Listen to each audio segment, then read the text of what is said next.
pessoal, bom dia. Vou falar agora para vocês sobre o governo Vargas, tá? A era Vargas. Falar aí de 1930 até 1934, que é o governo provisório do Vargas. Bom, primeira coisa que a gente tem que lembrar, pessoal. Então, Vargas chegou ao poder depois da campanha eleitoral de 1930, que acabou dando a vitória para o Júlio Prestes, né? O Júlio Prestes era o candidato do Washington Luiz, né? E o Vargas era o candidato da Aliança Liberal. O Vargas perdeu. Bom, teve todo lá aquele contexto, né, de acusações, questão lá de acusação de fraude. E aí o que acontece é que teve o assassinato lá do vice do Vargas na chapa, que era o João Pessoa, que era da Paraíba. E aí isso gerou toda a comoção. E aí o Vargas, quando percebeu que essa comoção toda poderia levá-lo ao poder, decidiu apoiar todo esse movimento. E aí, em outubro de 1930, dia 3 de outubro, os homens aí que estavam fazendo toda essa campanha conseguiram assumir o comando, né, do país, né? Então teve uma junta militar que acabou governando o país a partir daí. E aí, em novembro de 1930, o Vargas finalmente acabou assumindo o poder, né? E aí começa o governo provisório. Então, se o governo é provisório, a ideia era o quê? Que o Vargas sairia, né? Essa era a ideia. Só que o Vargas tinha outros planos. Na verdade, o Vargas ele tinha um plano de permanecer no poder por mais tempo, né? Bom, o Vargas, pessoal, o Vargas ele tinha sido deputado federal, o Vargas foi ministro da Fazenda, ele foi ministro da Fazenda do Washington Luiz, inclusive, né? Entre 1926 e 1927. E aí depois ele foi ser governador, no caso lá na época era presidente de estado no Rio Grande do Sul, né, de 27 até 30. Então era daí que ele vinha. Bom, o Vargas, pessoal, ele vai ser aí o governante que vai fazer uma série de alterações na estrutura governamental. Então, o que ele vai fazer? Ele vai criar as interventorias estaduais. Então ele vai nomear interventores. Esses interventores vão ser, então, controlados pelo próprio Vargas para poder acabar com a política do coronelismo, né? Então ele vai nomear interventores para cada estado. E aí esses interventores eles vão ter uma característica importante, que é o seguinte: boa parte deles era de tenentistas, né? Tenentismo, aquele movimento que começou lá em 22 e aí veio crescendo, né? Teve 22 lá em Copacabana, 24 aqui em São Paulo, e aí depois a coluna Prestes e Miguel Costa, que saiu pelo país. No momento da campanha de 30, boa parte dos tenentes acabou indo para o lado do Vargas, mas o Prestes não. Mas cuidado, esse Prestes que eu estou falando que não foi para o lado do Vargas, que é do tenentismo, é o Luiz Carlos Prestes. O Luiz Carlos Prestes não foi apoiar o Vargas na eleição de 30. E aí o que acontece, né? A gente não pode confundir esse Luiz Carlos Prestes com o Júlio Prestes. O Júlio Prestes é o cara que perdeu aí o governo, né? Porque o Vargas acabou apoiando esse golpe que aconteceu, né? E o Luiz Carlos Prestes era do tenentismo. Bom, então os tenentes eles vão ganhar cargos, né, de interventores. Então, por exemplo, aqui em São Paulo nós teremos o João Alberto, né, que vai virar interventor, junto com o Miguel Costa, que era o companheiro de coluna lá com o Luiz Carlos Prestes, né? Então eles vão ganhar o comando aqui. O outro cara também aí que vai ganhar cargo vai ser Juarez Távora, né? Juarez Távora também vai virar interventor. Mas aqui em São Paulo era o João Alberto, tá? Bom, quando essas interventorias são criadas, com esse intuito aí de acabar com o coronelismo, aqui em São Paulo, isso vai dar problema. Por quê? Porque não era o governante que eles queriam, né? Porque a elite de São Paulo não queria o tenente aí, né? O João Alberto. O que eles queriam? O que eles queriam, na verdade, era alguém que fosse daqui mesmo, né? Alguém que fosse escolhido pelos próprios homens da elite.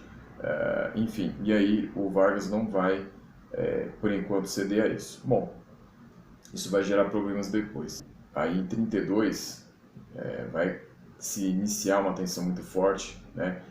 Na verdade já tinha essa disputa toda, São Paulo não estava satisfeita, e aí o que vai acontecer é que os paulistas eles vão começar uma revolta em 32, em maio de 1932.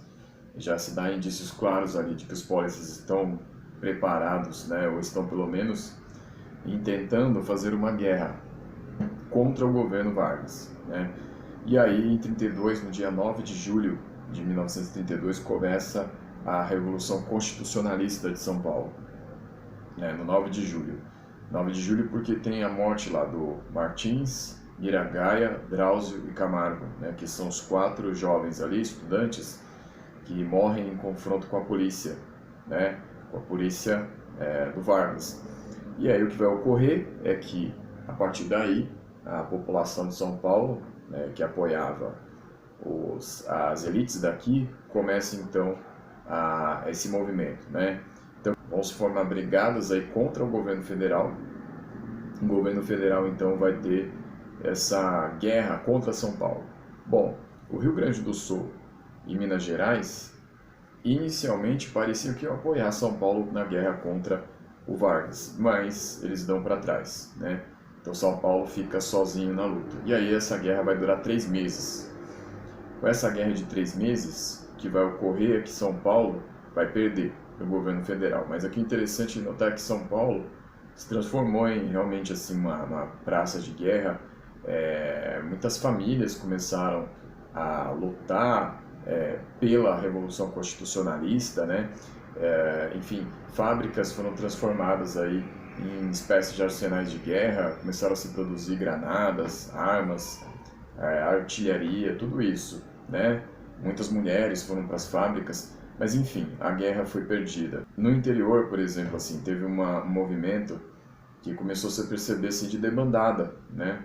Então, lá no interior, lá nas fronteiras com o estado de Minas, o estado do Rio de Janeiro, que era onde estavam as trincheiras ali contra o governo federal, começa-se uma debandada, né? Então o exército paulista ele vai sendo debandado, ele vai sofrendo ali deserções, né? E aí, em 1º de outubro de 1932, os paulistas acabam assinando um tratado, né? Bom, isso tudo, né, antes da guerra começar aí, de julho a outubro, é importante notar o seguinte, que o Vargas tentou ainda costurar a situação, porque ele criou um código eleitoral no mesmo ano e ele também tinha nomeado o Pedro de Toledo para São Paulo, para ser interventor, mas nada disso fez as elites daqui se aquietarem, né?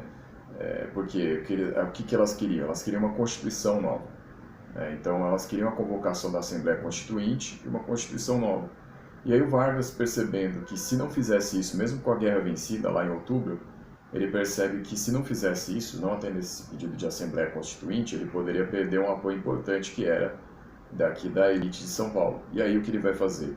Ele vai convocar uma Assembleia Constituinte. Então ele vai convocar eleições para essa Assembleia Constituinte para o ano seguinte, de 1933, para que se preparasse uma Constituição para o ano de 1934. Além disso, Vargas, para também tentar arrefecer os ânimos aí, Vargas vai nomear como interventor de São Paulo, depois da Revolução, Armando de Sales Oliveira. Então, Armando de Sales Oliveira ele vai ser interventor de São Paulo, e o grande feito dele foi criar a Universidade de São Paulo, né, a USP, em 1934. A USP que vai ser importante depois nos rumos aí do país, né? Em vários momentos, vários intelectuais vão sair da Universidade de São Paulo, né? Muita gente da política, inclusive mais para frente, vai sair de lá. Enfim, então vai ser o feito mais importante do Armando de Sales Oliveira. Essa é a questão de São Paulo quando a gente pensar no governo provisório do Vargas. Mas e que outras coisas ele fez? O Ministério do Trabalho. O Ministério do Trabalho é uma das primeiras criações do Vargas em 1930. Então o que ele queria? O que ele desejava com o Ministério do Trabalho? Fazer com que a política trabalhista fosse implementada. Então, por exemplo, foi quando ele estabeleceu a jornada de 8 horas, foi quando ele estabeleceu a questão das férias, né?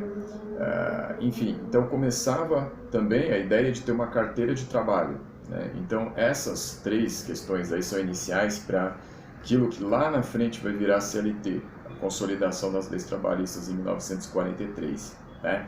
Então isso foi uma coisa que o Vargas criou também. Bom, só que o Vargas, ele precisava também dar uma resposta para a elite cafeeira. Então o que ele vai fazer? Em 1932, ele vai criar o Conselho para o Café, né? Então ele vai criar um Conselho Nacional para o Café. Então assim, basicamente, qual era a ideia? Era manter o preço do café elevado para que essa elite não tivesse prejuízo. Então o que ele fazia? O governo federal comprava o café e queimava para que você não perdesse a questão do consumo. Então, dessa forma, se gerava aí uma manutenção artificial do preço do café, né? Então, o Vargas acabou fazendo isso para quê? Para que não perdesse o apoio das elites locais, né? Então, o Vargas ele demonstra habilidade com isso. Então, só lembrando que o Washington Luiz, que foi o anterior, não quis ajudar a política cafeeira, né? Não quis ajudar as elites cafeeiras, né? Então, isso foi um dos motivos para o Washington Luiz ter toda a oposição contra ele. E o Vargas, sabendo já disso, né? O Vargas acompanhando isso de perto, resolveu ganhar esse apoio para si, tá? Lembrando que em 29 teve a crise, né? O Brasil não conseguia ter mais a venda de café satisfatória para o exterior. E aí, dessa forma, então, Vargas percebe que precisa dar uma resposta para isso, tá? Bom, Vargas, então, vai fazendo todas essas amarras, né? Vai conseguindo permanecer por mais tempo no poder. E aí vem a Assembleia Constituinte, vem a Constituição de 1934, que vai ter influência da Constituição do México, né, e da Constituição da República de Weimar, né, que era na Alemanha. Mas basicamente o que vai acontecer então nessa Constituição? O Vargas ele vai então solidificar aqueles princípios trabalhistas, né, que ele já tinha colocado, né, que ele vinha aí estabelecendo. Além disso, as liberdades, né, com certa democracia, né, bastante importante de salientar. Por quê? Porque é o seguinte, o Vargas ele vai ficar frustrado porque fica ali na Constituição já sabendo, né, que ele vai ter que entregar o poder em 1938, porque vai ser obrigatório ter eleições em 1938. Então, assim, em 1934 ali ele é eleito para continuar, mas ele vai ter que entregar o poder e não vai poder se reeleger em 1938. Essa é a questão. Então, até aí é assim que está. Esse momento, você tem certas liberdades, então você vai ter eleições gerais para governo do estado, prefeituras, poder legislativo, tudo isso vai ter eleições aí nesse momento, em 1934. E o Vargas sabe, então, que vai ter que sair depois, tá?